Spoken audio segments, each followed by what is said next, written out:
A është e lejuar të votojmë një politikan apo politikane që punojnë për një shtet jo musliman? Kjo është begu si pyetja mas pari fitnë në mesin e muslimanëve, duke pas parasysh se ata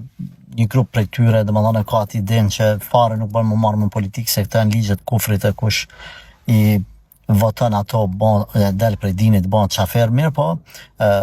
duke përmbledh në përgjithësi situatën domethënë se si muslimanët jetojnë në shtetet jo islame, edhe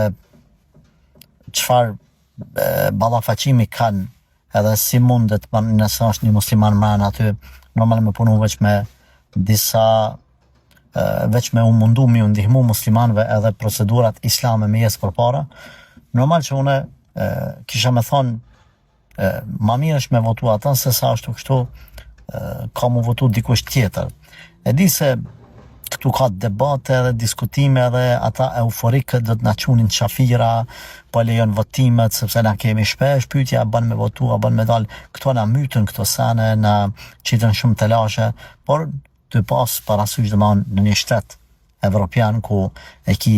një jo musliman edhe një musliman i cili mundet jo vetëm thjesht pse është me emër, por mundet domethënë me i avancu disa projekte të khejrit përpara, ashtu kështu ata i kanë njerëzit e vetë, nëse na mujmë me shti njerëzit tonë, atër kisha më thonë që inshallah taala bën një gjë tillë. Askush nuk po thotë që ka ligj më të mirë se sa ligji i Allahut. Askush nuk po thotë që bën me votu ligj tjetër me zaventsu me ligjin e Zotit. Askush nuk bën me anu se ka zaventsim me ligje tjera. Prandaj këto duhet të kemi të gjitha parasysh. Hajde inshallah.